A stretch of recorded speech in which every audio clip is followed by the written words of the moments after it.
Pues te fuiste, Miguel, pero ya regresaste. Entonces les decía, Miguel, que les invito a que tengan la Biblia en su mano, la que utilicen, la que sea, no importa, para que vayamos comparando la estructura que tiene la Biblia que ustedes manejan y esta que les estoy proponiendo. Eso nos va a ayudar para, digamos, para profundizar en cómo, este, cómo entendemos el Apocalipsis. Eh, bueno, Ujú. ¿ya estás, Margarita? Ya, ya, maestro. Muy bien. Entonces, eh, me gustaría que comentaran cuando quieran la, eh, las diferencias que encuentran con su Biblia y si tienen alguna pregunta o comentario, adelante. Los versículos 1 a 3 son la Ujú. introducción general a todo el libro del Apocalipsis. Ujú. Después sigue eh, la introducción a las 7 cartas, Ujú. ¿verdad? Está un saludo que es el de los versículos 4 a 8, Ujú. que son, digamos, la introducción a las 7 cartas. Pero hay el bloque, digamos, ay, caray, sí, el bloque de las 7 cartas va del 1:4 hasta el 3:22, o sea, los capítulos eh, 1 desde el versículo 4 y luego los capítulos 2 y 3. Ujú. Entonces tenemos el saludo, en versículos 4 a Sí. 8 y luego la visión inaugural, ¿verdad? Ujú. Que va hasta el final del capítulo 1. Y luego ya siguen las 7 cartas, Éfeso. Ujú. Yo creo que en esto, pues sus Biblias más o menos van a ser, en esta parte por lo menos, Ujú. va a ser igual, porque así está muy clara la división, en las 7 cartas. Y también estas dos partes, ¿verdad? Ujú. Un saludo y una visión inaugural, Ujú. pero formando parte de las 7 cartas. Hasta ahí el capítulo 3. Luego en el capítulo 4, los capítulos 4 y 5 son la visión central de todo el Apocalipsis. Algunas Biblias no resaltan suficientemente esta Ujú. visión, que a mí me parece que es muy, muy importante, casi, casi ponerla como la parte central. Yo estoy seguro que todos separan los capítulos 4 y 5 Ujú. tanto de las cartas, porque está muy claro que aquí termina las 7 cartas, y está muy claro que en el 6:1 empiezan los 7 sellos. Entonces, esta división, claro que también es muy posible que en sus Biblias la tengan igual, ¿verdad? Los capítulos 4 y 5, claro que, por ejemplo, en esta Biblia que yo tengo, no divide estas dos Ujú. partes, me pone todo junto, los capítulos 4 y 5 juntos. Por ejemplo, esta Biblia que tengo, que es la de Jerusalén, Ujú. es la Biblia nueva que tengo. Eh, bueno, les recuerdo que cuando quieran hacer comentario, adelante. Eh, Luego siguen los 7 sellos. Aquí también es más o menos fácil Ujú. que coincidamos en las diferentes Biblias, porque los siete Ujú. sellos están señalados cada uno, el primer sello, el segundo sello, así Ujú. hasta el séptimo sello, está bastante claro. Ujú. Del 6:1 al 8:1, Ujú. eh, porque el 8:1 termina diciendo cuando se abrió el séptimo sello, y luego en el 7:2, perdón, en el 6:2, aparece ya el, Caballo blanco. el caballo blanco, Ujú. 7 sellos. Bueno, entonces aquí en realidad el 6:1, perdón, aquí empezamos en 6:1 Ujú. con la visión de los 7 sellos, ¿no? Entonces el Ujú. primer sello, caballo blanco, segundo sello, caballo rojizo. Ujú. Algunas Biblias no separan los, los sellos. Por ejemplo, mi Biblia me tiene todo el capítulo 6 sin Ujú. divisiones, todo el capítulo 6 seguido. Sí, sí, es Está, cierto. está bien, desde el principio habla de los 7 sellos. Bueno, ya se entiende que vienen 7 sellos, ¿no? Lo que pasa es que en el capítulo 6, al final, bueno, no, en el versículo 12, dice, cuando abrió el sexto sello. ¿verdad? Y entonces están los mártires bajo el altar. Recuerdan que este texto también es central porque los que han sido muertos, han sido martirizados por Jesucristo, están en la visión central, Quinto sello. aparecen debajo del altar y dicen, Señor, ¿hasta cuándo? Entonces es una visión muy importante. Pero es el quinto sello. Luego viene el sexto sello y luego vienen dos interludios. No sé aquí cómo sus Biblias lo tengan. Eh, mi Biblia me titula esto, me pone este título de los 144,000, que en realidad lo titula Los servidores de Dios serán preservados. Pero me lo pone, este título me lo pone con la misma jerarquía que este.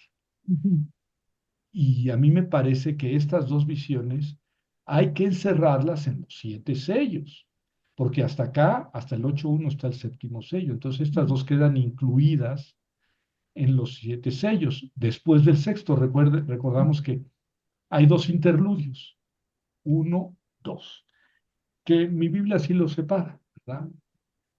Estos dos interludios, ujú, pero deben ser parte de los siete sellos. Ujú.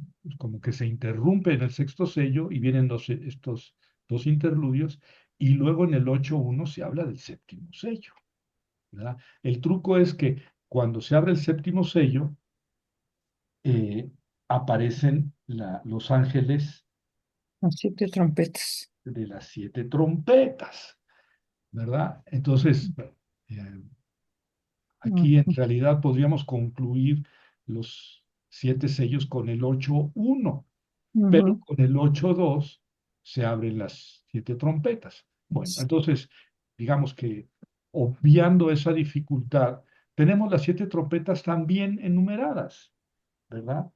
Ujú, Este,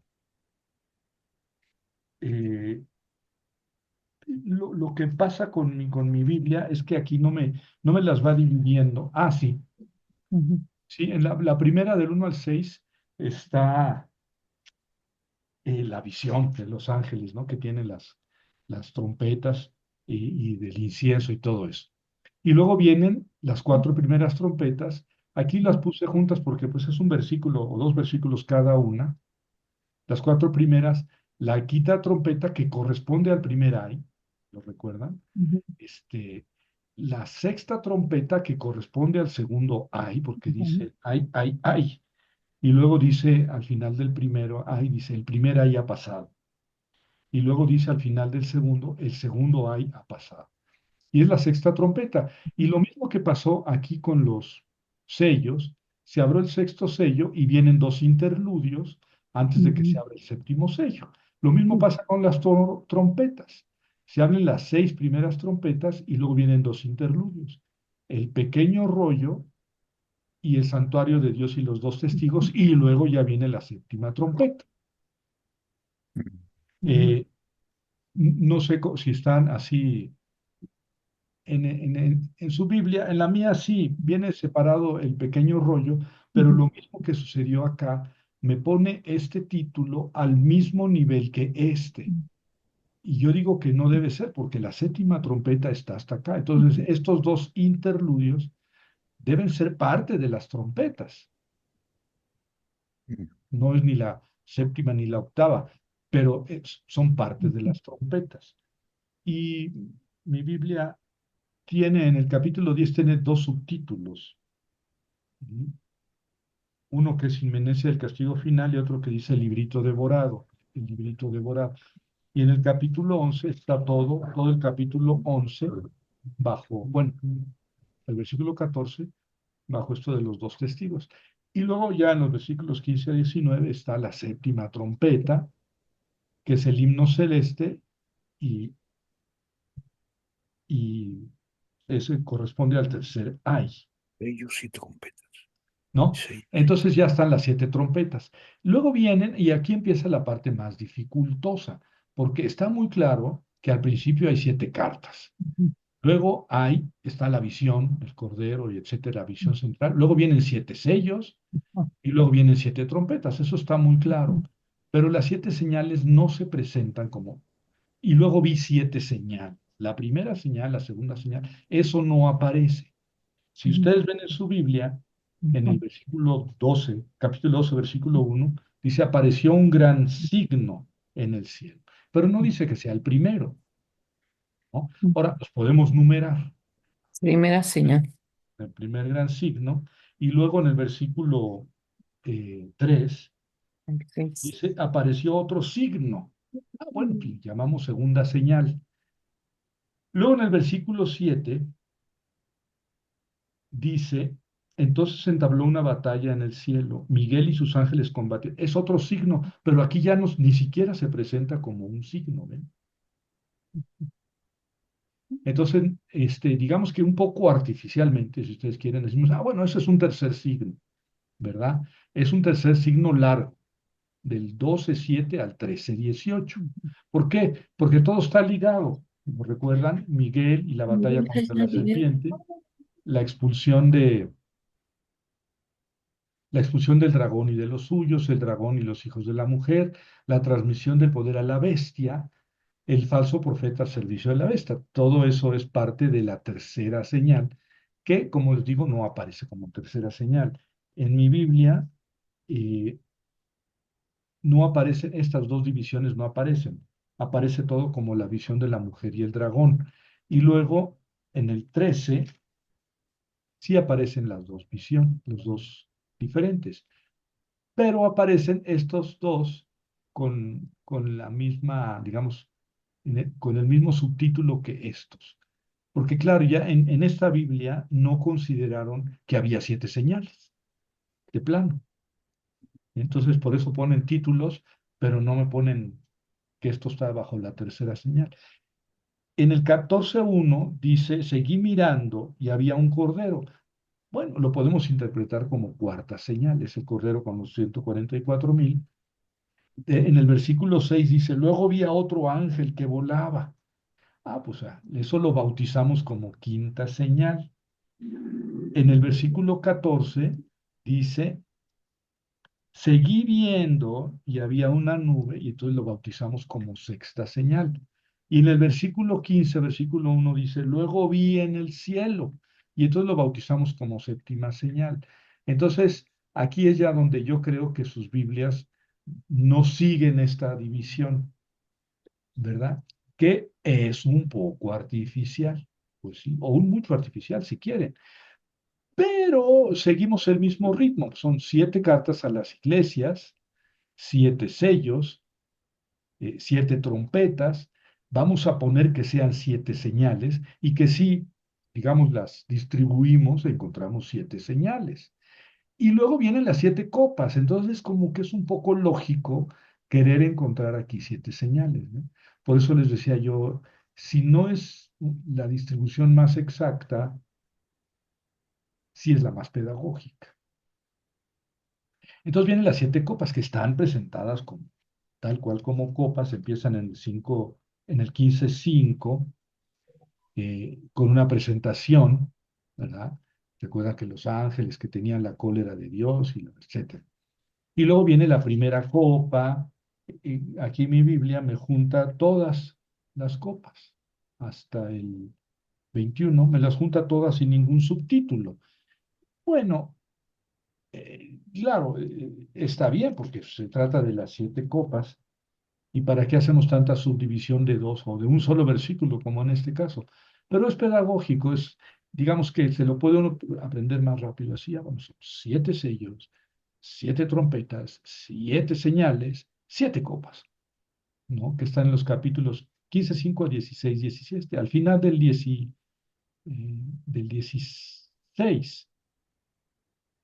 eh, aquí puse, esto está mal, es del 17:1. Sí,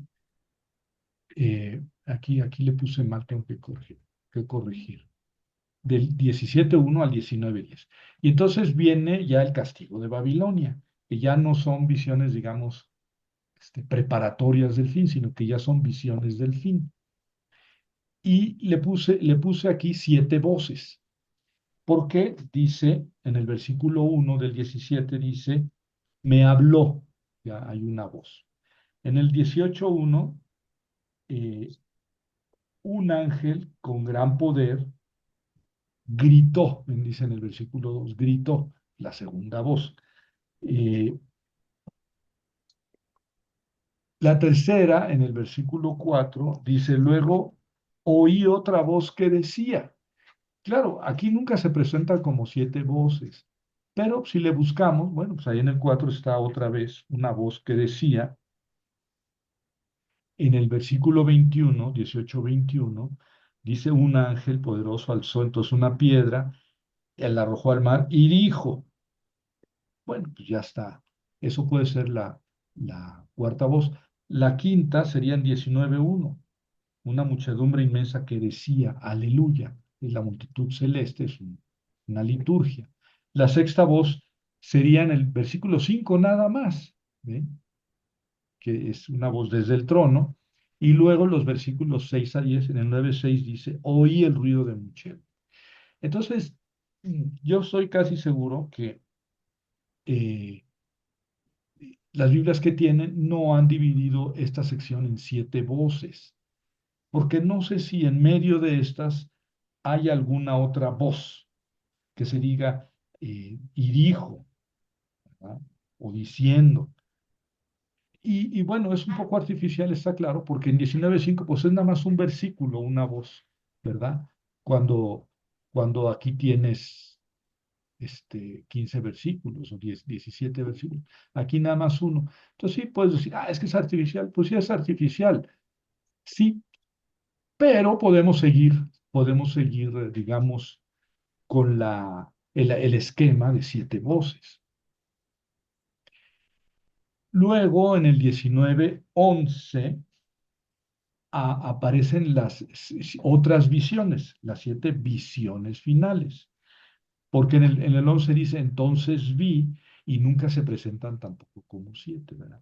Entonces vi, dice en el 11, en el 17, luego vi, en el 19, vi entonces, en el 21, luego vi, en el 24, luego vi, en el, y en el 20:11, luego vi, que sería la sexta visión de Gog y Magog, y luego viene una larga visión de todo el capítulo 21, que sería, pues, probablemente la visión principal, ¿no? Después del trono y del cordero, de los 4 ancianos, 4 vivientes, 24 ancianos. Esta es la culminante, porque es la Jerusalén celestial, cuando ya Jerusalén baja del cielo, vestida de novia, etcétera. Y aquí tiene, digamos, esta Jerusalén celestial tiene 2 partes, ¿no? La Jerusalén celestial y la Jerusalén mesiánica, pero es la séptima visión. Este, y luego ya el epílogo. El epílogo está muy claro que todo el mundo va a decir ahí empieza el epílogo, ¿no? Pero fíjense que mi Biblia no dice ahí empieza el epílogo. Bueno, pero ciertamente ahí termina la visión y luego ya empieza a hablar Jesús y Juanito, etcétera, el ángel, como vimos. Entonces, en resumidas cuentas, las 7 visiones, las 7 voces y las 7 señales son, si ustedes quieren, artificiales, pero están enmarcadas 7 y cartas, 7 sellos, 7 trompetas, luego vienen las 7 señales, luego las 7 copas. Entonces, me pareció a mí que esta distribución, esta esquematización del libro del Apocalipsis es pedagógica, ¿verdad? Desde luego que esto sirve para indicarles que cuando a una persona, a un estudioso, le dicen, oye, vamos a hacer una Biblia, ¿qué te parece si tú traduces y comentas el Apocalipsis o cualquier otro libro? Entonces, desde luego que yo tomo el texto griego, porque tendría que traducirlo del original, ¿no? O del más original, a mi juicio, y lo traduzco. Pero ¿cómo lo voy a dividir? ¿Verdad? En perícopas, en párrafos. ¿Qué título les voy a ir poniendo? Eso, los títulos y la división, eso ya depende de cada estudioso. ¿verdad? Por eso incluso tienes dos Biblias de Jerusalén y las comparas y con frecuencia no van a traer la misma división, porque son dos diferentes exégetas los que tradujeron e hicieron el estudio. Y entonces nos vamos a romper siempre la cara porque no, mira, aquí a mí me parece que no, es que aquí no está hablando de siete voces, son tus ilusiones. Pues sí, ¿verdad? Pero luego llega otro y dice, no, sí son siete, siete voces. Y entonces, los títulos que aparecen en las Biblias no son parte del texto, no son parte del texto bíblico. Lo que está en el texto bíblico es lo que está señalado con un versículo. Eso es lo que tiene, es lo que es el texto bíblico. Lo que está fuera del versículo son títulos y subtítulos. Eso los pone la Biblia o el autor que estén ustedes leyendo. Ahora bien, yo no inventé esta organización. La idea es de Bartina en este texto, la Sagrada Escritura, texto y comentario por profesores de la Compañía de Jesús, jesuitas. Ellos sacaron un comentario hace ya 80 años. Miren, es de 1967. Pero hicieron un comentario a toda la Biblia, desde Génesis hasta Apocalipsis, creo que en 5 tomos. ¿No? No, aquí es el volumen 3, entonces lo hicieron en 3 volúmenes, 2 para el Antiguo y 1 para el Nuevo. Son profesores de la Compañía de Jesús, y este Bartina, pues me imagino que era un jesuita, y él es el que dio Sí, la idea, me dio la idea, y luego la he visto en algunos otros comentarios al Apocalipsis. Creo que les mandé uno de un tal Haidt, H-E-I-D-T, Haidt, en alemán Haidt, tiene más o menos la misma idea. Y esto a mí me gustó porque es muy pedagógica y así se lo puede uno aprender rápido. 7 sellos, 7 trompetas, 7 señales, 7 copas, 7 voces y 7 finales señales. 7 señales finales. 7 voces, 7. la otra son las visiones, ¿verdad? Sí, la última le llamo visiones. Visiones, ¿verdad? Le dice vi. Se puede Sí, confundir con las 7 señales, pero aquí tiene la ventaja de que aquí sí dice señal y aquí sí dice señal, y creo que en algún otro dice apareció otra señal. Eh, en el, sí. en la 1 y 2, Lo último, el 21 decías que era el epílogo, ¿cómo? La última parte que nos decías, el epílogo 22, 6. 22, ¿verdad? Pero Bueno, yo antes le puse tocabas, epílogo, eh, pero estamos en las visiones, no, en las señales. sí, Que son estas. Sí, la primera en el 12:1 dice, apareció una gran señal. Luego en el versículo 3 dice, apareció una gran señal o signo. Y luego, creo que vuelve a utilizar la palabra señal. No, creo que ya no la vuelve a utilizar. Sí, en la séptima, en el 15:1, dice, luego vi en el cielo otro signo. Entonces ya ven que aquí sí aparece 3 veces la palabra señal, en el 1, en el 2 y en el 7, sin numerarlas. Entonces, pues no está tan descabellado pensar que ahí son 7 visiones. Claro que la tercera señal es muy larga, pero bueno, sabemos por qué. Es la expulsión de Miguelito y del poder de la bestia y del falso profeta y todo eso.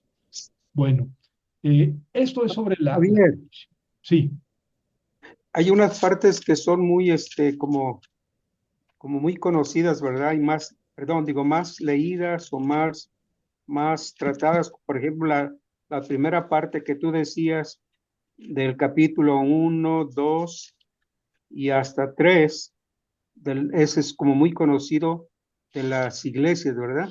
cartas. Las cartas a la iglesia. Otra parte también bien interesante me parece lo de la mujer. Claro, el 6:12, digo el capítulo Eh, 2. Y luego al final también muy conocido la Jerusalén celestial, Ujú. ¿verdad? El 22, creo que hay unas partes como ciertos bloques que son muy interesantes. Y lo que decía me pareció muy interesante, la parte del capítulo 4 y 5 que decías que era como central, ¿cómo? Sí, sí, es Sí, la sí, visión entendí. central de todo el Apocalipsis, De todo porque el Apocalipsis, ¿verdad? sí, porque con esta visión nos damos cuenta de que todo es precisamente una visión de Juanito y está delante del trono de Dios en el cielo con esa majestuosidad y ahí es donde se le revela todo, el Apocalipsis, y eso no hay que perderlo nunca de vista, en primer lugar, y en segundo, todo es una liturgia. Todo el Apocalipsis es una liturgia y esta es el escenario central de esa liturgia, ¿no? Con frecuencia se dice, y los 24 ancianos pusieron sus coronas en el suelo, y los cuatro vivientes, y los ángeles, etcétera. Entonces, hay que tener esto siempre en mente porque es central para entender que todo es una visión, o todos son visiones que se dan en este escenario, y que todo es liturgia. Todo es liturgia, porque el Apocalipsis se ha presentado como un libro de terror. Y no, no, no. Es un libro de victoria, de confianza. Claro, es de martirio también, pero la visión es de glorificación, es de alabanza. Y sí, yo creo que esa es la visión que hay que tener siempre en cuenta. Internamente también es muy importante esta queja de los mártires en el altar. Señor, ¿hasta cuándo? Porque es a esa pregunta que se va a dar respuesta final, ¿no? Hasta ahora, ¿no? Y sí, es muy importante esa visión. Esa es la más, digamos, la más conocida probablemente del Apocalipsis. También está el reino de los 144.000, que probablemente no es, bueno, en realidad no es ni siquiera importante en el Apocalipsis, en el transcurso del Apocalipsis. Eh, esta no es central en el Apocalipsis, eh, pero es teológicamente la que más, ahorita vamos a verlo, la que más problemas ha causado por el reino de los 1000 años. Entonces, digamos que teológicamente, pues este es el texto más conocido. Bueno, ¿algún otro comentario? Entonces, vamos a pasar. Me pareció antes de que pasaras adelante el cuadro que nos pusiste es tan hermoso como Ah, para hacer un el muy de la donde Nueva está Jerusalén. sí, ahí donde están Sí. todos, Dios Padre, el Cordero Ah, levantado, sí, sí. ese, sí, Bueno, qué hermoso es. si ustedes ponen Apocalipsis en su buscador y le ponen imágenes, van a aparecer esas. Hay muchísimas, unas más acertadas que otras, pero si ustedes ven los detalles, es que es muy difícil representarlo gráficamente, ¿verdad? Es muy difícil representarlo gráficamente, pero digamos, esa reconstrucción es esta visión, esta visión. Es gloriosa y es la central de todo el Apocalipsis. Bueno, entonces, después de la estructura que era importante, como ven, estos normalmente tendría que ser, bueno, no tendría que ser. Normalmente en un libro o en una Biblia, esto está en la introducción y de hecho así se llama este documento, se llama introducción, ¿verdad? Está la estructura y luego viene, en los siguientes archivos vienen los comentarios. Pero ustedes díganme si no sabe mejor y se entiende mejor esta de la estructura después de haber estudiado y leído todo el Apocalipsis. Y se guarda más, Sí, se sí, es, guarda mucho mejor, ¿verdad? sí, sí, sí. Por eso Guarda lo mejor. estoy viendo al final. Porque igual al principio dicen, ah, ya, cállate y vamos a leer el libro, ¿no? Pero mm, es importante la estructura que le damos. Aquí analizo algo del estilo. El género literario que sí hablamos de eso al principio, porque teníamos que decir que era un género apocalíptico y decíamos que son dos cosas, una forma de decir y un contenido. Entonces en la forma sí hay trompetas y animales y reinos que se representan en animales y terremotos y cataclismos. Esa es la forma. Pero también hay un fondo, se está hablando del fin del mundo, ¿no? Del juicio final. Entonces, cuando se juntan las dos cosas tenemos un apocalipsis. Es lo que decíamos en aquel momento, ¿verdad? Eso es en cuanto al contenido y en cuanto a la forma. Y luego es importante que hablemos algo de este, el autor, ¿verdad? La teología no me detengo porque esto es como la síntesis de lo que hemos visto durante todo el curso. Pero el autor sí es un asunto importante, eh, porque está relacionado con el hecho de que haya sido rechazado el Apocalipsis, al menos durante un tiempo. Papías, este señor hay que recordarlo porque es un padre de la iglesia que según eh, Eusebio decía que, Ireneo decía que Papías fue discípulo de Juanito, de Juanito. Papías está activo hacia el 130. Entonces, si Juanito escribe sobre el 95-100, pues sí es posible que haya tenido como discípulo al niño, al jovencito Papías, ¿verdad? Y ya Juanito siendo anciano. Según Andrés de Cesarea, porque de Papías pues no tenemos ningún texto, ¿verdad? Ujú. Tenemos referencias de lo que él decía, sobre todo en Eusebio, en la historia eclesiástica. Pero Eusebio escribió en el siglo IV, en el 330, por ahí, es de la época de Constantino. Y entonces Eusebio, en su historia eclesiástica, dice que Papías decía, pero no tenemos de Papías ninguno. Pero entonces, según Andrés de Cesarea, quien pudo consultar las obras de Papías, que ahora están perdidas, eh, este Papías confirma la autenticidad juanina del Apocalipsis. O sea, Papías, que ya es en el 130, o sea, es de los primeros escritores que llamamos padres de la iglesia apostólicos. ¿Por qué le llamamos apostólicos? Porque se entiende que ellos conocieron a los apóstoles. Son, digamos que van del año 90, Ignacio de Antioquía, Pastor de Hermas, Papías, Policarpo, como hasta el 130, 140. Y ya después vienen los padres que no conocieron a los apóstoles y que se dedicaron más bien a defender la iglesia, la, doc- la doctrina, son los llamados padres apologetas. Pero los primeros son los padres apostólicos. Entonces, Papías, según Andrés de Cesarea, defendía la autenticidad juanina del Apocalipsis, ¿verdad? Ireneo escribió según Eusebio, porque Ireneo sí tenemos una gran obra de Ireneo. Ireneo es de la mitad del siglo II, digamos unos 50 años después de Papías. Y según Eusebio, según Eusebio, Ireneo escribió, Papías, un varón anciano que había escuchado a Juan y que era compañero de Policarpo. Bueno, pero ni modo, aquí, no lo dice Ireneo en sus obras.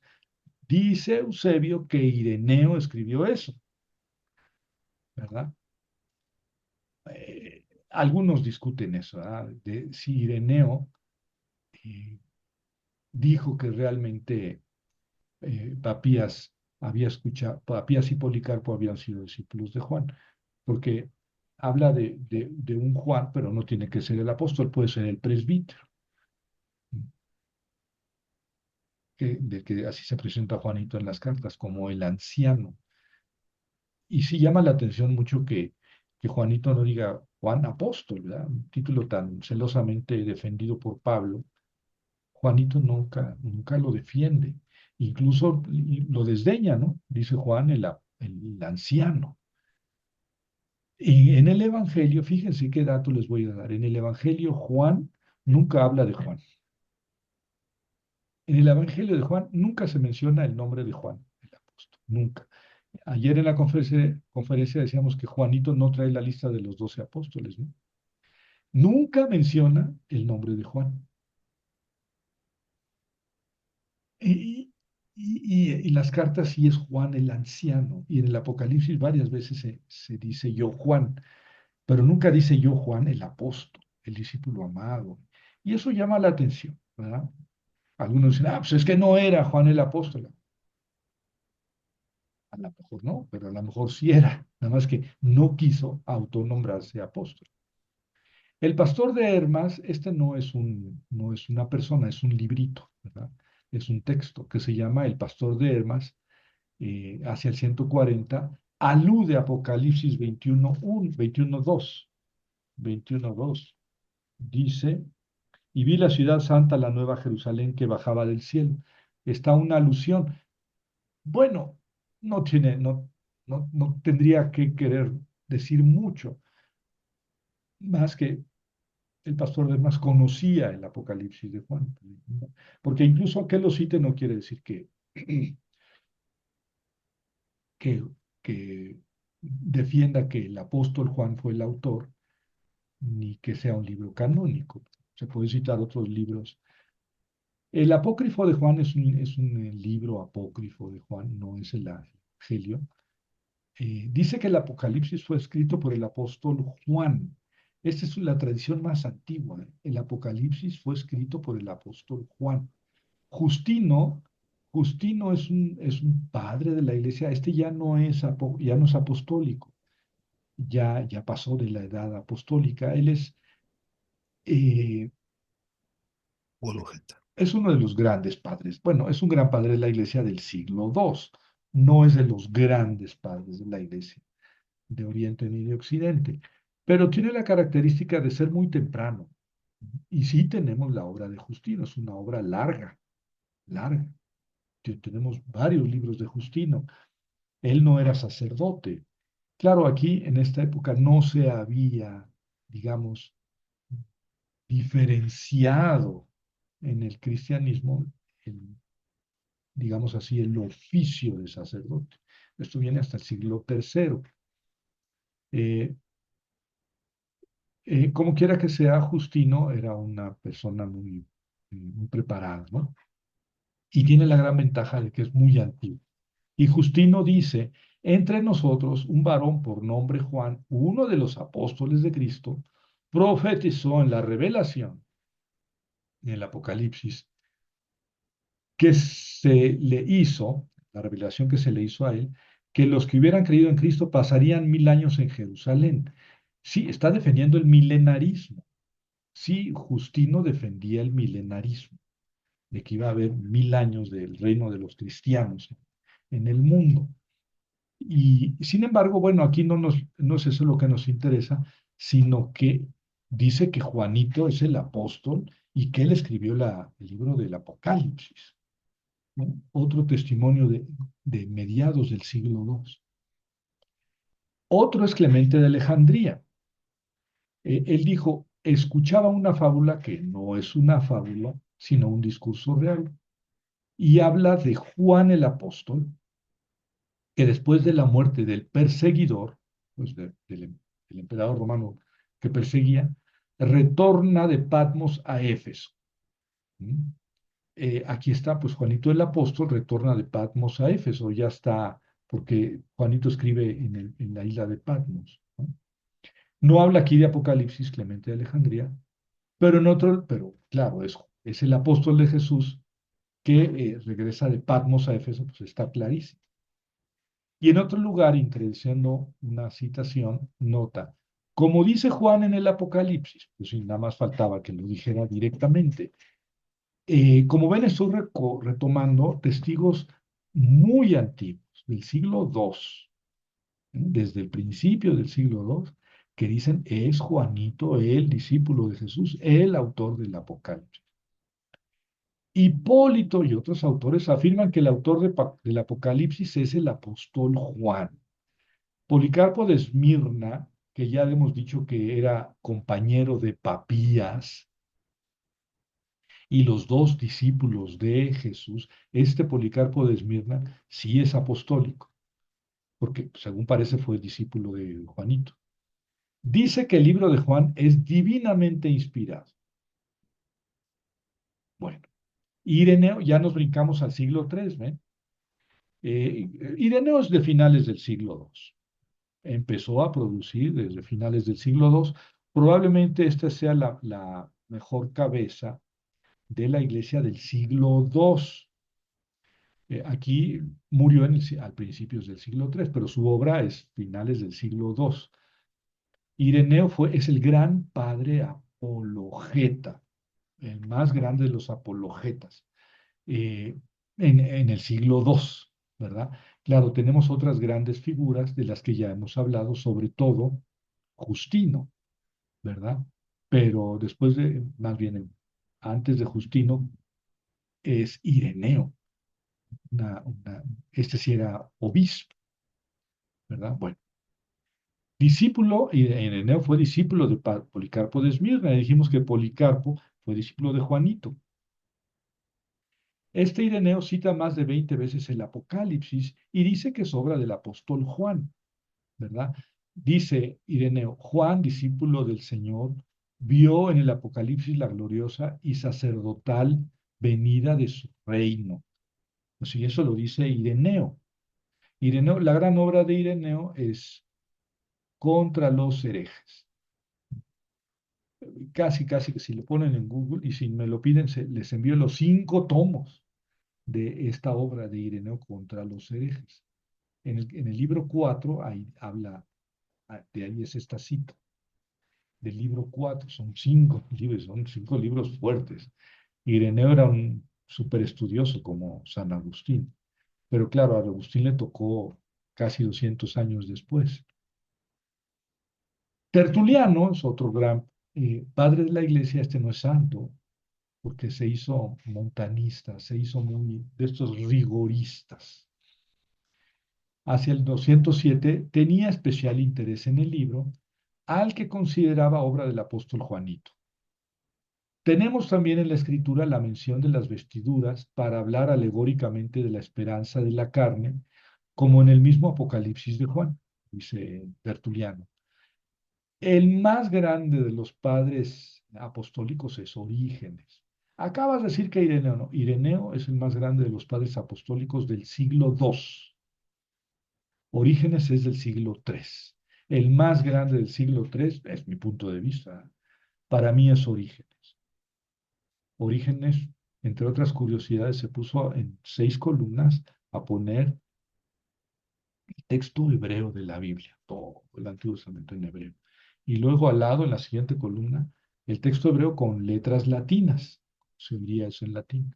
Y luego la versión griega de toda la Biblia, Antiguo y Nuevo Testamento de Áquila, después de Símaco, la cuarta columna, después de los 70, la Biblia de los 70, la oficial, digamos, y luego la traducción de Teodosión o la corrección de Teodosión. O sea, hizo 6 columnas, copió 6 veces la Biblia, y su obra se llamó por eso Los Hexapla de Orígenes. Una obra que se perdió. La podemos recuperar ahí algunos detalles, pero no, la obra en cuanto tal se perdió. Entonces, Orígenes es el de Alejandría también. Fue, digamos, un gran pensador tirándole a gnóstico, pero antignóstico, alegórico. Una gran cabeza en Alejandría, o sea, con la metodología alejandrina griega. Y dice Orígenes que el apóstol Juan escribió el Apocalipsis y asegura que es el discípulo amado. Él dice, Juanito, él escribió y él es el discípulo amado. O sea, él es el que escribió el Evangelio, es Juanito y escribió el Apocalipsis. Bueno, en resumen, entre los padres latinos no hubo duda sobre la autenticidad juanina. O sea, los padres, digamos, latinos del oeste aceptaron sin mucha dificultad la autenticidad juanina, es decir, que Juan Apóstol había escrito el Apocalipsis de Juan. ¿verdad? También la aceptaron Hilario, y para acabarla, estos tres que son los tres grandes padres de la iglesia occidental. Pero esos ya son del siglo cuarto, ¿verdad? Ambrosio, maestro de Agustín, aquel que logró la conversión de Agustín, eh, mediados del siglo cuarto, 350, 360. Jerónimo y Agustín pasaron al siglo quinto, empezaron a producir a finales del siglo cuarto, 380, 390, pero ellos abarcaron hasta el siglo quinto. En el ámbito bíblico, Jerónimo es el padre de los biblistas, ¿verdad? El, el patrono de nuestro compañero Jerónimo Arellano es el patrono de los biblistas. Entonces, tu patrono Jerónimo por doble vía, por nombre y por profesión. Bueno, Jerónimo es sacerdote, no, su profesión no es biblista, pero es biblista. Este, Jerónimo es el que tradujo la Biblia al latín. Había muchas traducciones al latín, pero el Papa Dámaso le dijo, a ver, Jerónimo, tú que sabes latín y que sabes hebreo y que sabes griego, ¿qué tal si haces una traducción buena que pueda servir como la traducción oficial de la iglesia? Y Jerónimo sí lo hizo. Empezó a trabajar en Roma, pero salió peleado con la curia romana. Era un monje muy aguerrido, Jerónimo. Se fue de Roma y dijo, aquí está la Babilonia. Ustedes pueden entender perfectamente eso después de este curso. Roma es la Babilonia. Y se fue de Jerusalén. Se fue de Roma precisamente a Jerusalén, ahí donde nació Jesús, en una cueva. En esa cueva vivió Jerónimo y allí estuvo traduciendo la Biblia, que es la Vulgata. Es la Biblia, digamos, que se volvió con los años como la Biblia no oficial, pero sí la más usada dentro de la iglesia latina. Y, y la iglesia latina amó tanto la traducción de Jerónimo que no se atrevía a traducir de las lenguas originales, del hebreo y del griego, se traducía del latín. Las traducciones al español se hacían del latín en la iglesia cristiana. Y ese es uno de los grandes pleitos que tuvo Lutero. Él dijo, no, hay que traducir de las lenguas originales y no al alemán o a la lengua que se utilice. Y ahí empezaron los protestantes en el siglo XVI a hacer las traducciones. En la Iglesia Católica eso se empezó hasta el siglo XX. La Iglesia Católica no tuvo a la Biblia Vulgata como la oficial ni como la canónica, nunca, no, pero sí se enamoró de ella y le costó mucho, hasta el Concilio Vaticano II prácticamente, decir, vamos a traducir de las lenguas originales a las lenguas vernáculas. Y entonces ya se vinieron en avalancha las traducciones a las diferentes lenguas de las lenguas originales. Esta de Jerusalén pues, es de las lenguas originales. La del peregrino, la española, la latinoamericana, todas prácticamente en la actualidad se traducen de las lenguas originales, ya no se traduce del latín. Pero Jerónimo marcó, digamos, era uno de los grandes padres de la iglesia de Occidente. Y probablemente el más grande de los padres de la iglesia de Occidente será Agustín. Agustín, que en cuestiones bíblicas le consultaba a Jerónimo. Y Jerónimo le decía a Agustín, es que eres medio burrito, Agustín, debías aprender hebreo. Bueno, pero el gran padre de la iglesia. Ustedes cuando quieran lucirse en una conferencia, pueden decir, como decía San Agustín, y luego decir cualquier cosa, porque San Agustín escribió tantas cosas. Yo creo que de todos ellos es el que más escribió. Escribió tantas cosas que nadie se va a poner a revisar a ver si Agustín dijo o no dijo tal cosa. Un gran obispo, sin de hito. Bueno, esos son los grandes padres de la iglesia de la época clásica. Y todos ellos aceptaron la autenticidad juanina. El problema no surgió en la iglesia occidental, sino en la iglesia oriental. Claro, antes de que se dividieran, porque ustedes saben que el gran cisma de la iglesia oriental con la occidental vino en el siglo XI. En el siglo XI. Entonces aquí estamos más antes, pero de todas maneras había un grupo de padres orientales que utilizaban el griego y los padres occidentales que utilizaban el latín. Esto es por norma general. Había otro grupo de padres, pero mucho más pequeño, que utilizaban el sirio, el siriaco. Eh, Entre el 200 y el 300 después de Cristo comenzaron las dudas sobre el autor y con ello de su canonicidad. O sea, ¿es un libro canónico o no? Bueno, es que si no lo escribió Juanito, pues a lo mejor no es canónico. No, pero no tiene que haber sido escrito por el apóstol para que sea canónico. Pero las cosas, los problemas se juntaron para poner en duda una o las dos cosas. Dionisio de Alejandría, Iglesia Oriental, en el siglo III, a la mitad del siglo III, mantenía la canonicidad, si es un libro canónico, es inspirado por Dios, pero no lo escribió Juanito, no lo escribió Juanito. Dice él, no puedo fácilmente conceder que el autor, sea el apóstol, el hijo de Zebedeo, el hermano de Santiago, a quien se deben el Evangelio titulado precisamente de Juan y las epístolas católicas. Ya saben que Juanito escribió 3 cartas.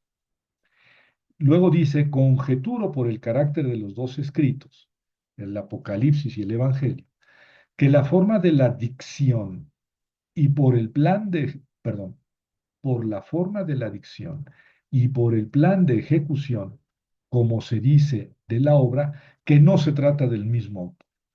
Sigue siendo Dionisio de Alejandría a la mitad del siglo III. El Apocalipsis, dice en otra obra, es de un género totalmente diverso y diferente de estos escritos, del Evangelio y de las cartas.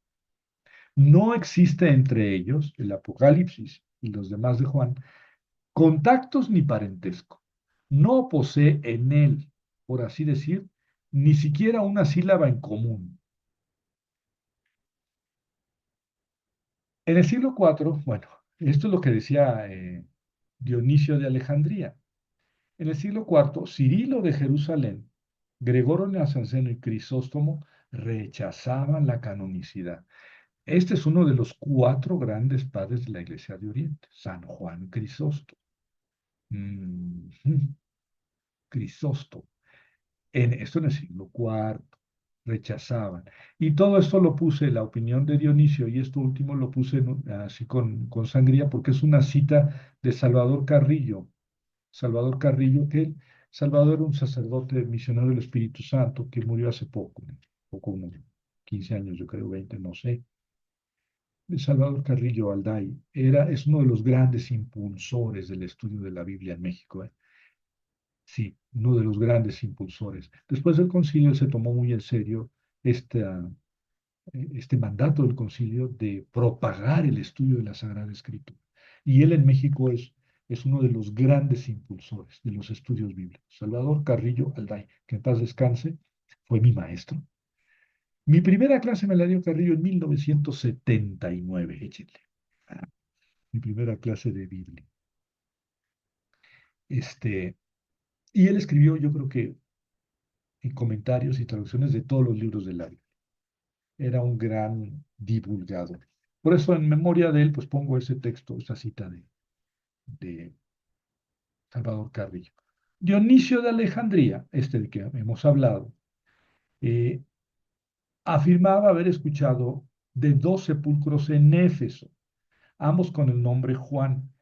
Escuchó, no es que estuviera el presente, él escuchó de 2 sepulcros de Juan, y entonces dijo, pues es que uno es del apóstol y otro es del anciano. Y ya saben que ese señor, Dionisio de Alejandría, decía que no eran del apóstol Juan, el Apocalipsis. El Evangelio sí, pero el Apocalipsis no. Sí es canónico, sí, pero no lo escribió Juanito, el apóstol. Y esto lo confirma porque oyó hablar de 2 sepulcros, pero oyó hablar de 2 sepulcros. Él nunca dice, yo estuve ahí, había aquí en la derecha Juan, el anciano, y al lado Juan, el... No, oyó hablar de 2 sepulcros contiguos, los dos de un tal Juan. Y él supuso que eran. eh, y ahí empezaron entonces los problemas, ¿verdad? En la iglesia de Oriente. pero empezaron, digamos que tempranamente. Cayo, un presbítero romano de principios del tercer siglo, 210, afirmó que no era escrito de Juan, sino de Cerinto, un hereje, debido a que los montanistas abusaban del texto para justificar sus doctrinas. Los montanistas son esos pietistas, digamos, radicales, de lo que les hablé hace un momento, con los que coqueteó Tertuliano. Y entonces ellos abusaban del texto para justificar sus doctrinas, ¿verdad? Y por eso Epifanio los llamaba álogos, a estos que negaban que Juan era el autor del Apocalipsis. A logos, a privativa y logos, porque el logos, se acuerdan que así empieza el Evangelio de Juan. En el principio existía el logos. Las traducciones pueden ser verbo, como la Vulgata, o la palabra, que es la traducción directa del griego al español. Logos es palabra. Pero algunas Biblias ni siquiera lo traducen. Dicen, en el principio existía el logos, y el logos estaba junto a Dios, y el logos era Dios. Y entonces negar el logos son los alogos, los que niegan a Juan, a Juan como autor del Apocalipsis. No, no, estos son álogos. O sea, están negando que Juan sea el autor del Apocalipsis. Eh, se, se, Se puso serio la negación. Y luego, como ven, pues son autores muy importantes. Gregorio Nazanceno, Cirilo de Jerusalén y Crisóstomo rechazaron la autenticidad juanita. San Dionisio Obispo también combatió la autenticidad del Apocalipsis. Decía que era un anciano llamado Juan, el de las cartas, pues puede ser el Apocalipsis, pero no era del apóstol. Y señala que hay diferencias en los pensamientos dominantes. Ustedes ya conocen el Evangelio de Juan y ya conocen el Apocalipsis a fondo, y son muy diferentes. ¿Cómo respondemos a esa objeción? Son bien diferentes. Y la personalidad del autor del Apocalipsis no puede ser otra que de un autor muy fogoso, muy intenso, muy vehemente. En cambio, el autor del Evangelio de Juan es un contemplativo.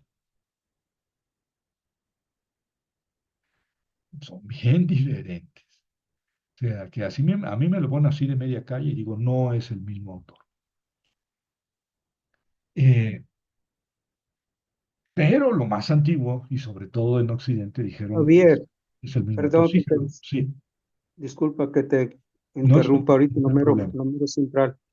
Decías que haciendo comparación, sabemos que ya hemos estudiado los dos, primero Juan y luego el Apocalipsis. Decías que el Apocalipsis, el autor lo veías como muy fogoso, ¿verdad? Y el Evangelio de Juan es diferente, más espiritual, no sé cómo sería. Y contemplativo, dije. Contemplativo, perdón. Sí, es todo, gracias. De nada. Hay diferencias en los pensamientos dominantes, en las palabras y en el estilo. Ante el Evangelio y el Apocalipsis de Juan, es la diferencia. Esta reacción de Dionisio, San Dionisio, se debía a que Dionisio combatía el milenarismo. Sí, aquí entra el otro aspecto que hay que meter en el juego. El milenarismo está en el Apocalipsis, esos 1000 años. Justino y Ireneo eran milenaristas, pero a Dionisio no le gustaba el milenarismo, ¿verdad? Mm. A muchos autores, muchos padres de la iglesia no les gustó y no les gusta el milenarismo, ¿no? Lo interpretan de una forma espiritual. A mí, desde el punto de vista exegético, sin meterme a eso, creo que el milenarismo es una exageración y un contrasentido. Todo el Apocalipsis habla de la brevedad, de la inmediatez del juicio final, y los 1000 años, pues, imagínense, es meter un lapso de 1000 años del que no vuelve a hablar nunca. Entonces hay que tomar con pinzas eso. Y Dionisio también combatía el milenarismo. Pero, ¿cómo podemos decir Juanito el apóstol es el autor del Apocalipsis si ahí en el Apocalipsis se habla de los 1000 años? Entonces, por eso se junta el rechazo al milenarismo con el rechazo a Juan como autor. Eusebio duda que el autor fuera el apóstol. Eusebio es el autor del siglo IV que escribió la historia eclesiástica, la primera gran historia eclesiástica, la escribió Eusebio. Es una gran obra que también existe digital y por ahí la tengo. Javier, ¿me mandas la historia eclesiástica de usted? La mando. 5 libros, 6 libros de este Eusebio sobre la historia de la iglesia. Entre los padres orientales admiten el Apocalipsis abiertamente, fíjense, Basilio, que es uno de los grandes padres de la iglesia. Crisóstomo la rechaza, la autenticidad juanina, pero Basilio la acepta. Gregorio Niceno la acepta. Atanasio, otro de los grandes padres de la iglesia. Cirilo de Alejandría, Epifanio, Dídimo y Metodio. O sea, en resumen, en el occidente todos aceptan el Apocalipsis como de Juan. En el Oriente, algunos rechazan esa autenticidad, otros sí la aceptan. Y entonces podemos, digamos que, juntar estas dos causas, ¿verdad? No, Juan no es Juan el apóstol no es el autor del Apocalipsis, porque hay milenarismo, yo estoy en contra del milenarismo. Sí, sí, se puede establecer esa relación. El milenarismo no se congeniaba bien con la situación de la iglesia cuando se unió con el imperio. Es decir, eh, en 313 Constantino deja de perseguir a la iglesia. El cristianismo se vuelve una de las religiones. Y entonces, fíjense que es el principio del siglo IV, ¿verdad? Es la época de los padres de la iglesia. Eh, entonces, los primeros padres de la iglesia, Justino, Ireneo, que creían en el milenarismo y que lo aceptaban, decían que los 1000 años ya habían empezado con Cristo. El reino de los cristianos ya había empezado. Entonces, cuando Constantino deja de perseguir a la iglesia y la iglesia en cierta forma va escalando poder político y poder social, rechazan, digamos, el milenarismo actualizado, ¿verdad? Pues en cierta forma, decían ellos, el cristianismo ya estaba reinando desde Jesucristo. Por ello, el pensamiento cristiano, desde la destrucción de Jerusalén del año 70 después de Cristo, eh, hasta la iglesia bajo Constantino es francamente escatológica y milenarista. Sí, del año 70, bueno, después de Cristo hasta 313 es milenarista el pensamiento cristiano. Después ya se enfría el pensamiento milenarista porque ya no es el reino de Cristo y de los cristianos. O sea, el reino de Cristo y los cristianos es bajo las persecuciones. Aquí con Constantino no se junta no se unen iglesia y Estado, no. Constantino deja de perseguir a los cristianos y todos los cristianos ya pueden abrir iglesias.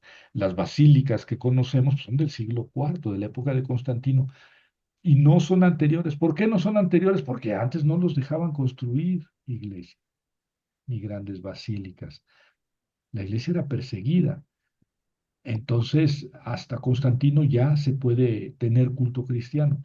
60 años después, bajo Teodosio, el otro emperador, la iglesia cristiana se vuelve la religión oficial del imperio. Y ahí sí se puede decir que 380, se puede decir que la iglesia y el imperio se unieron, ¿verdad? Bueno, eh, ¿verdad? Y milenarista, que después reina la vacilación que permite convivan las dos tendencias, la tradicional milenarista y la que de ella diverge. El milenarismo, digamos que se extingue con la unión de la iglesia cristiana con el Estado. Eh, y así nos venimos hasta la época actual, ¿verdad? Los protestantes en general no ven con agrado este libro. Es un libro que he captado yo, que en el mundo protestante no gusta. Eh, los primeros reformadores hicieron de él un arma contra el papado romano. Si Roma es la gran prostituta. Yo he escuchado eso, que me dicen algunos, pues, ¿contra quién habla el Apocalipsis? Pues, contra Roma. Pues ahí está el Papa. ¿Dónde vive el Papa? Pues Roma es la gran prostituta y la bestia y el dragón. Mm, pues es pésimo uso, es un uso, digamos, propagandístico del Apocalipsis, pero la Biblia se presta para todo. Ya ven, así es la palabra. La palabra se puede manipular de la manera más descarada. Bueno, pero el caso es que yo he captado que en el mundo protestante este libro no es bien visto. Tampoco en el judaísmo, ¿eh? De hecho, pues en el judaísmo no hay más que una parte de un libro apocalíptico, que es Daniel. Y hubo después muchos apocalipsis, muchos sí, pero ninguno quedó ya en el canon judío. Las dudas sobre la autenticidad juanina del Apocalipsis volvieron con la escuela racionalista ya hace 200 años. Y ya ven que entonces entró toda la ciencia racional al estudio de la Biblia. Sí, esto ha sido digamos, una bendición, porque con todo respeto para los padres de la iglesia y para los que vinieron todavía después de los padres de la iglesia, eh, eh, la Biblia se utilizaba para, para defender la religión, ¿no? Se sacaban textos de su contexto para decir, y entonces así se demuestra que Dios es trino y que la iglesia y que el papa y cosas así, ¿no? Un amigo decía, escribí un artículo sobre, sobre la iglesia y le dije a un amigo biblista, después de que lo terminé, oye, pues ponle unas citas del Antiguo y del Nuevo Testamento para que quede completo mi artículo. Así se utilizaba la Biblia, ¿no? Es decir, no se estudiaban los textos en sí mismos. ¿Qué dice el texto en sí mismo? ¿Qué quiso decir el que lo escribió a las personas que les escribió? Eso no se hacía. Entonces, con el racionalismo, digamos, con la invasión de la razón en la ciencia bíblica y en la teología, pues evolucionó mucho la ciencia bíblica. O sea, el estudio de la Biblia ahora ya no se hace desde la fe, no, no, se hace desde la razón, desde la ciencia, cómo este texto lo entendieron. Y luego ya viene también la fe de la iglesia, cristiana o protestante o ortodoxa. Eh, pero eso debe ser posterior a un estudio científico del texto. Y entonces, con el racionalismo se puso en duda eh, la, la autenticidad juanina, pero ya con argumentos más, ya no es que Justino dijo, Ireneo dijo, y Ambrosio, y Agustín, Jerónimo. No, los textos son bien diferentes, señores y señores, bien diferentes. ¿De dónde sacamos que puede ser el mismo autor? Que Juan es el autor del Evangelio, pues Juan, eso nunca se dice. El nombre Juan nunca aparece. El discípulo amado, ¿qué es Juan? Bueno, sí, eso lo podemos colegir, pero el nombre de Juan nunca se dice. Y si es el apóstol Juan, ¿por qué sí se iba a presentar como Juan y Juan y Juan en el Apocalipsis? Por ejemplo. Por otro lado, la teología es muy diferente, el lenguaje es muy diferente. Bueno, las principales razones que se aducen, digamos, en la época moderna en contra de la autenticidad juánica del Apocalipsis y es que en el Apocalipsis el autor se nombra, ¿sí? Yo Juan, se nombra, contrariamente a la costumbre de los Apocalipsis. En los Apocalipsis, si podemos leer 20 Apocalipsis anteriores, bueno, contemporáneos del Apocalipsis de Juan o anteriores, y no se nombra al autor, son pseudoepigráficos. Sí, eh, bien. Y bueno, siempre se dice, en esto de la pseudoepigrafía, el Apocalipsis de Juan es una excepción, porque ahí sí se dice quién es el autor, ¿verdad? Eh, Y en el Evangelio de Juan, pues no se dice, no se menciona el nombre Juan. Entonces, el segundo argumento, con respecto al Evangelio de Juan hay diferencias grandes del lenguaje y estilo, sí. Sí. Nosotros conocemos el Evangelio de Juan y conocemos el Apocalipsis, son bien diferentes. El autor del Apocalipsis número 3 es apasionado y fogoso. Claro, esas visiones que tiene, que a veces nos aturde con tanta visión y tanto fuego y cataclismos. Compárenlo con el Evangelio de Juan, que es incluso repetitivo, meditativo, contemplativo. Ahí están los tres principales argumentos, ¿verdad? Ahora, a todos esos argumentos se les puede presentar un contraargumento, ¿verdad? ¿Por qué todos los apocalipsis tienen que ser anónimos? Este no es anónimo. ¿Hay grandes diferencias del lenguaje y el estilo? Sí, porque son dos géneros literarios diferentes.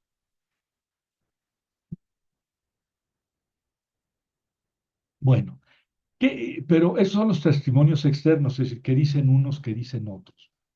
Los padres de la iglesia, ta, ta, ta. Los testimonios internos, o sea, hacia adentro del texto del Apocalipsis, ¿qué podemos decir? Hay indicios de que el autor del Apocalipsis no es el mismo que el del Evangelio. Vamos a valorar indicios a favor y indicios en contra. Primero vamos por los indicios en contra. El autor no es el mismo. Primero, el autor del Apocalipsis se presenta como Juan. Y ahí están las referencias. Y se autonombra profeta, pero nunca se autonombra apóstol. Sin embargo, en el Evangelio nunca se menciona a sí mismo. Juan, el nombre Juan no aparece en el Evangelio de Juan. La pseudonimia, ese nombre falso como de autor, se encuentra documentada en casi todos los escritos apocalípticos.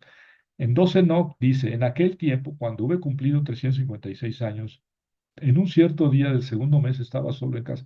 Sí, o sea, yo soy Enoch, que es lo que está diciendo el autor, pero eso se escribió, bueno, Enoch es un patriarca de antes de Noé. En 2 Baruch se remonta a Baruch, el secretario de Jeremías, ¿verdad? Después de una introducción habla en primera persona, yo, Baruch, etcétera, pero pues es un texto muy posterior al año 597. El Apocalipsis de Pedro dice, yo, Pedro, insistí. Se fingen un nombre y a través de ese nombre escriben y no están pensando mentir ni que la gente les crea, más bien se ponen bajo la autoridad de una gran autoridad, de un gran personaje del pasado. Yo, Pedro, insistí. En 4 Esdras dice, en el 30º año después de la caída de la ciudad santa, yo, Salatiel, que soy también Esdras, estaba en Babilonia. O sea, los apocalipsis son pseudónimos, ¿no? Pseudoepigráficos. Usan un falso nombre como autor o se reencarnan, digamos, en un personaje grandioso pasado. No pasa así con Juan. Segundo argumento. Hay diferencias del lenguaje, ¿verdad? Muy claras. Eh, Esto pudo, sin embargo, deberse a la mano de algún discípulo o del apóstol mismo, porque se trata de géneros diferentes. Si a mí me dicen escribe una obra de teatro, pues no la voy a escribir igual que como escribo un artículo exegético, por ejemplo. El género literario apocalíptico exige muchas figuras, mucha vehemencia, mucha violencia. Sabemos que el apóstol no escribió todo el Evangelio. Sí, sabemos que Juan no escribió todo el Evangelio, porque al final del Evangelio dice, este es el discípulo que da testimonio y nosotros sabemos que sí, y nosotros sabemos quién está escribiendo eso. No es Juan, es nosotros, es la comunidad Juan. Entonces sabemos que Juan no escribió todo el Evangelio y pudiera ser que el Apocalipsis fuera escrito antes, ya sea por él, ya por la comunidad, ¿verdad? Bueno. Esta suposición se basa en Juan 21:3, que es precisamente el texto que les acabo de recordar, porque en Juan, después de que Jesús resucitó, se les apareció a sus discípulos en el lago de Galilea, dice que después de Pedro, ¿me amas más que esto? Apacienta mis ovejas. O sea, Jesús le dice a Pedro que apaciente las ovejas, lo reconfirma como el jefe, presidente de los apóstoles. Apaciéntame. ¿Me amas más que estos? Y Pedro siempre dice, sí, sí, sí, Señor, se adelanta. Y después van caminando a orillas del lago de Galilea y van Pedro y Jesús. Y Pedro se vuelve y ve siguiéndoles detrás al discípulo a quien Jesús amaba. Ya les digo que no se llama, no se autonombra Juan. Al discípulo a quien Jesús amaba, que además durante la última cena se había recostado en el pecho y le había dicho, Señor, ¿quién es el que te va a entregar? Y ahí dice que el discípulo a quien Jesús amaba, dice que Juanito. Entonces, Pedro se voltea y ve al discípulo a quien Jesús amaba detrás y dice, viéndole Pedro, dice a Jesús, Señor, ¿y este qué? Los celos del Papa, del primer, con respecto a Juanito o al discípulo amado. Jesús le respondió, si yo quiero que se quede hasta que yo venga, ¿a ti qué? Le di un coscorrón bien dado y bien merecido al periquito. Tú sígueme. Si yo quiero que él se quede hasta que yo, ¿a ti qué? Tú eres el jefe. Tú sígueme. Ya la visión que le pida a él es lo que yo le pido a él. Pero fíjense lo que sigue después. Corrió pues entre los hermanos la voz de que ese discípulo no moriría. Pero Jesús no había dicho a Pedro, no morirá, sino, si yo quiero que se quede hasta que yo venga, a ti, ¿qué carambas te importa, periquito? Ah, ¿esto por qué se escribe? Porque sin duda alguna, entre la comunidad de Juanito o del discípulo amado, existía la idea de que él no iba a morir antes de que viniera Jesús, por segunda vez y definitiva. Pero sin duda que él murió y entonces todo el mundo dijo, ah, caray, pues no que Jesús iba a venir, pero entonces recurren a este texto, o más bien retocan este texto, o lo escriben, y Jesús no le dijo que no moriría, sino, si yo quiero que él se quede hasta que yo regrese a ti, ¿qué? Por tanto, tenemos ahí, bueno, es posible imaginarse que el discípulo aquel murió muy anciano y que cuando murió hubo una crisis en la comunidad. Y por eso hubo que explicar lo que Jesús le había dicho. Bueno, y eso pues nos conecta con el final del siglo primero. Si Juanito era, digamos, 15 años más chico que Jesús, habría nacido hacia el año 15, hacia el año 100, el día, más o menos su muerte, pues tendría 85 años. Es mucho, muy viejo para aquella época, pero es creíble. Ahora vamos a ver, hay indicios de que se trata del mismo autor. Primero, el discípulo amado vivió muchos años y se pensaba que vería la segunda venida de Jesús. Al morir sus discípulos vieron conveniente aclarar que Jesús no le había predicho que no moriría, sino que había dicho, y si yo quiero que él se quede hasta que yo regrese a ti, ¿qué? Esto que acabamos de leer. Si el Evangelio es pues el último escrito de la comunidad, es probable que todo el Apocalipsis haya sido escrito por el apóstol. Pues sí, le tocó la persecución de Domiciano, si aceptamos que llegó a muy viejo, le tocó queda perfectamente en la época. Dos, coincide el uso de ciertas palabras, por ejemplo, alecinos, verdadero. Esto aparece mucho en el Evangelio y en el Apocalipsis, ¿sí? Designando a Dios. La predicación por los verbos dar testimonio, martirein y vencer, se utiliza mucho en el Evangelio y en el Apocalipsis. ¿Mm?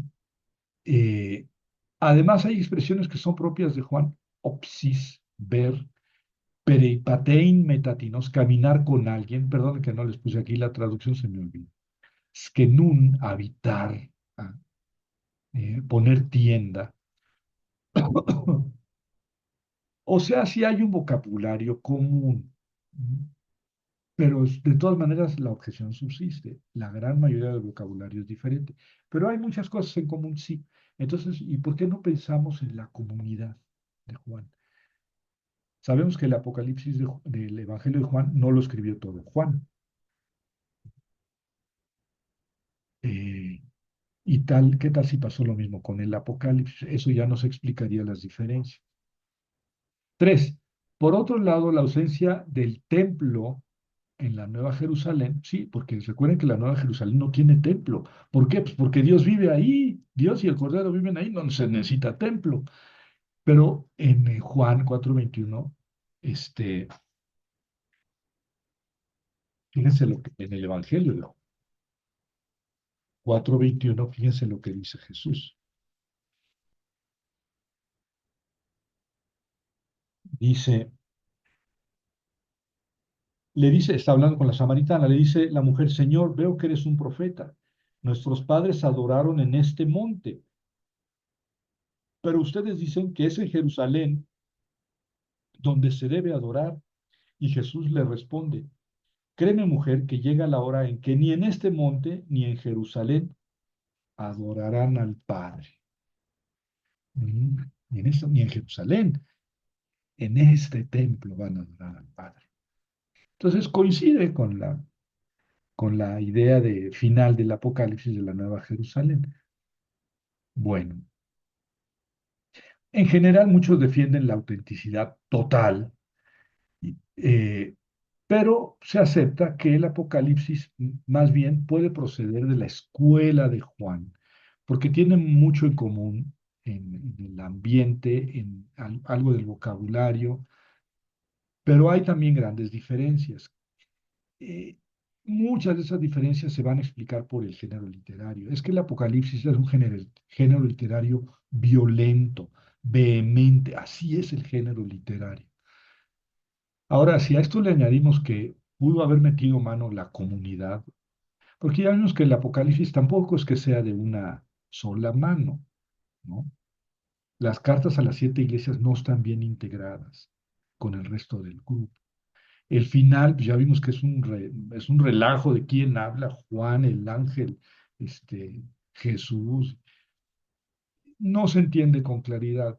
Y parece que no es de una sola mano. Si es de un solo autor, no es de un solo momento. Se ve que lo hizo, y lo rehizo y lo parchó. Es más fácil pensar que pues, hay un proceso comunitario del ensamble del Apocalipsis. Y si lo mismo pasa con el Evangelio, pues los dos pueden atribuirse al mismo autor, grosso modo.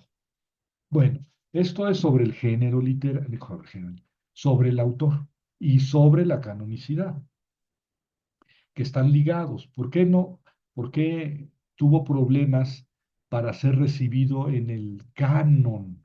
Canonicidad se refiere a eso. Eh, ¿Cómo fue recibido en el canon? Este, pues con problemas, sobre todo por parte de la Iglesia de Oriente. Como sabemos, el canon de la Iglesia cristiana, de los libros santos, se da hasta el siglo XVI. La Reforma, Lutero, Calvino, Enrique VIII, presionan a la Iglesia Católica para que defina el canon, eh, dogmáticamente, el canon de las Escrituras. Antes de eso sí que había una lista de los libros santos, ¿no? Y esa libra es casi idéntica desde finales del siglo IV, ¿sí? Desde San Jerónimo, 380, 390, aquí dice Concilio de Hipona, de 393, finales del siglo IV. Ya las listas son prácticamente iguales de los libros santos. Lo que pasa es que nunca se les declaró como dogma. Nunca hubo una declaración dogmática de los libros, oficial. Eso sucedió hasta el Concilio de Trento, lo cual no quiere decir que no hubiera una lista, digamos, consuetudinaria. Pero también eso quiere decir que siempre hubo autores que decían, es que este libro no puede ser canónico, ¿verdad? Siempre hubo gente que discutió alguno u otro libro. El Apocalipsis fue uno de ellos, ¿verdad? El primer canon o lista que tenemos de los libros santos es el llamado canon de Muratori. Se llama así porque Antonio Muratori lo descubrió y creo que lo descubrió a fines del siglo XIX, no tengo claro, creo que hacia 1890, no me crean mucho, pero por ahí.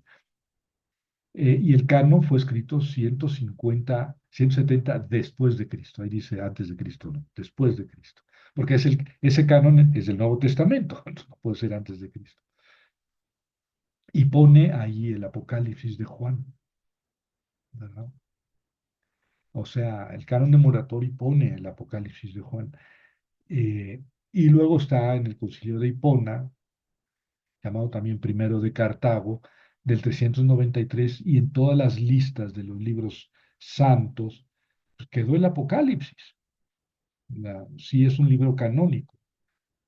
Eh, tuvo sus problemas, sobre todo antes de los siglos II, III y IV también tuvo sus problemas, pero al final pues quedó, pese a que a algunos les gustaba, quedó en las listas. Les digo, estas listas son antes de la separación de la Iglesia Ortodoxa, eso se dio en el siglo XI.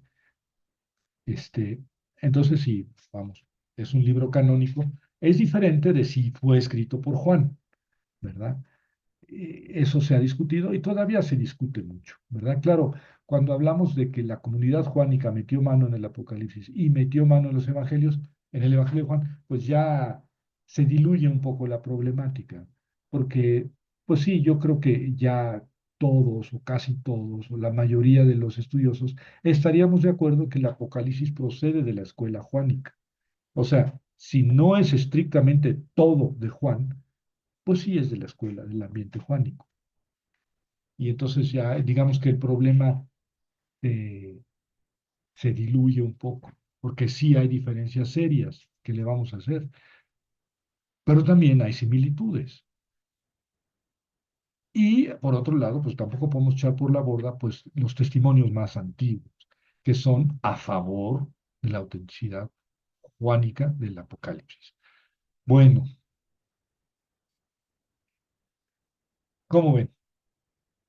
Esos dos aspectos, la estructura y la autenticidad del Apocalipsis de Juan, son asuntos que son, digamos así, introductorios, pero me pareció que era importante tratarlos al final, porque ya tenemos una visión y ya cuando les digo, pues son diferentes el Evangelio del Apocalipsis, ustedes ya lo tienen aquí, lo pueden ver con claridad, ¿no? En cambio, si lo hacemos eso antes de analizar el texto del Apocalipsis, pues me podrán creer o no creer, pero no lo tienen todo fresco en la mente, como para establecer su propio criterio. Yo, en la actualidad, me rehúso un poco a la idea de que es el mismo autor, Juanito, y el del Apocalipsis y el del Evangelio. Me rehúso un poco, me cuesta trabajo. Les puedo decir que hace 10 años yo decía que sí, que era Juanito. O sea que yo cambio de opinión. Si dentro de un año doy un curso de Apocalipsis y ustedes lo toman, y yo les digo otra manera de pensar, les digo, sí, es de Juan, estoy seguro. Ustedes me podrán decir, oye Javier, yo tomé un curso contigo y tú dijiste que estabas dudando. Sí, ustedes piensen como ustedes quieran. Yo les pongo los datos en la mesa, a ustedes les toca, pues, decidir con seriedad cuál es su postura. Yo les invitaría a que sigan leyendo, sigan analizando los textos, sigan estudiando Biblia, para que tengan cada vez una opinión más informada, ¿verdad? Bueno, sí, Miguel. Muchas gracias. Sí, como lo habíamos comentado y lo estás comentando tú y anteriormente en algunas pláticas que hemos tenido, conferencias, aquí se ven muchos, eh, ¿cómo podría yo expresarlo? Se ve un matiz de diferentes opiniones o formas de escritura, porque no se maneja directamente una sola pauta como al principio. Y vemos si como tú lo has comentado en algunas decisiones también, ¿quién pudo en un momento dado continuar el Apocalipsis? Porque si lo vemos de algún principio, lo leemos a la mitad y vemos ya el final como que ya cambia un poquito su forma de pensar, su forma de ver, su sinapsis, su lógica. Ya no se maneja una forma de terror, sino ya como un vislumbramiento de un final, eh, bueno, apocalíptico, valga la palabra en algún momento dado, pero diferente, con diferente matiz, ya no como se ve al principio. Y como tú lo manejas aquí, ciertos detalles con los apóstoles, más con Pedro, aquí no sabemos si todavía Pedro aquí tenía influencia o si todavía seguía No, el matiz de la forma de pensar. Pedro, O sea, aquí Pedro murió sobre el 65. O sea que cuando Juanito escribe, si es que esta es obra de Juan, cuando el Apocalipsis se escribe, Pedro ya tenía 40 años de haber muerto, o 35 años.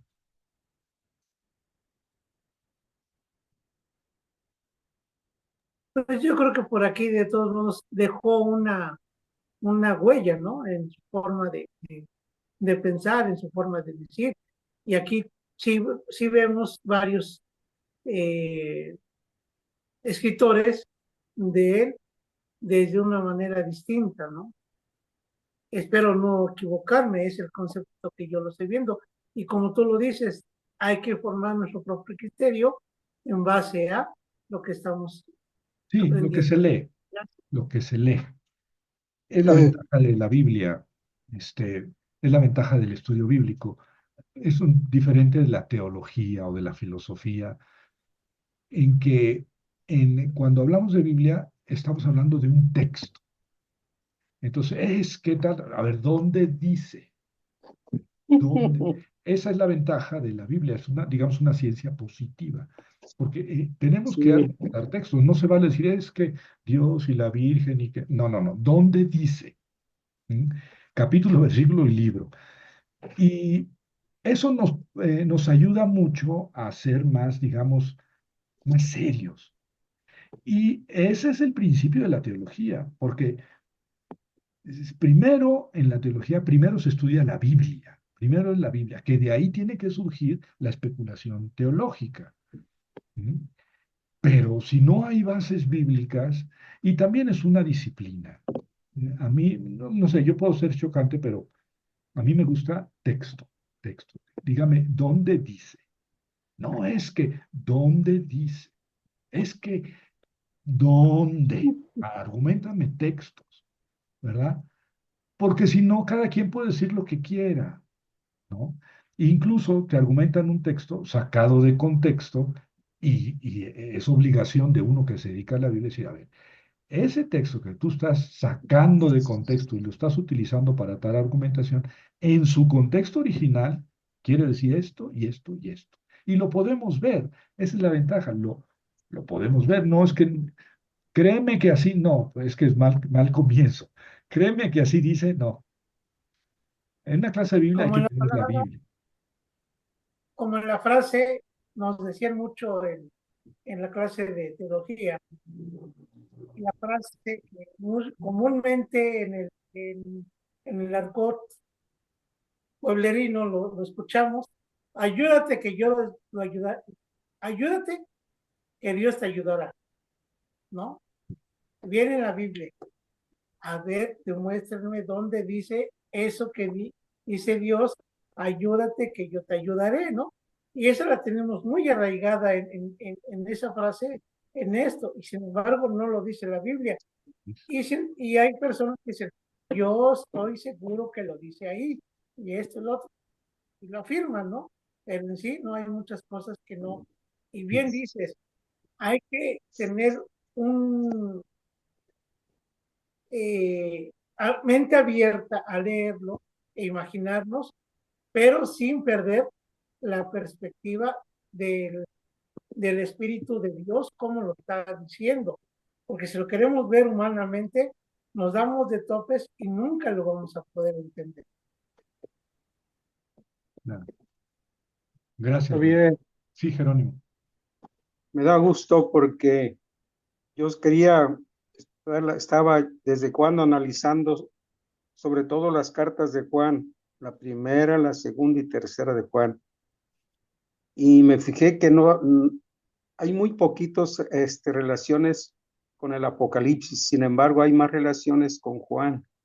Y entonces la tesis que proponías al final, o sea, como un principio hermenéutico, me parece importante, el darle también la importancia a la comunidad como parte de que escribió una parte de la comunidad y quizás otras partes más cortitas o quizás más espirituales o contemplativas, pues fueron de Juan.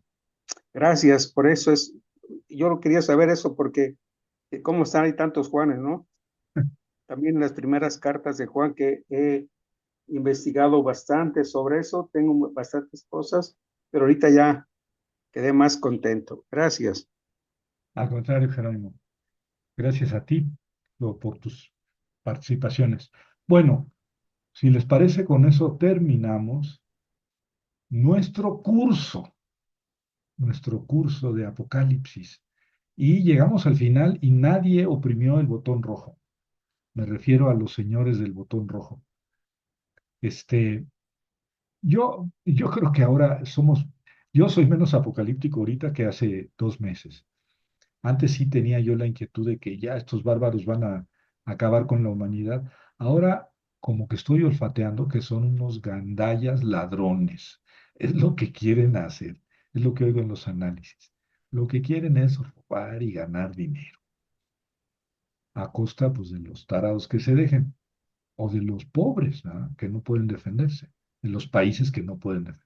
Bueno, esto es aparte, pero lo recuerdo porque eso motivó la elección del Apocalipsis como primera materia de este año. Y la próxima, en mayo, les voy a enviar la propaganda, vamos a empezar un curso de Génesis y Éxodo. Lo mismo, ¿verdad? 3 meses para Génesis y Éxodo. Entonces, mes y medio, unas 6 sesiones o 7 para Génesis y otras 6 o 7 para Éxodo. Y para tener por lo menos ya el sándwich, ¿verdad? El último y los 2 primeros pues, analizados. Bueno, pues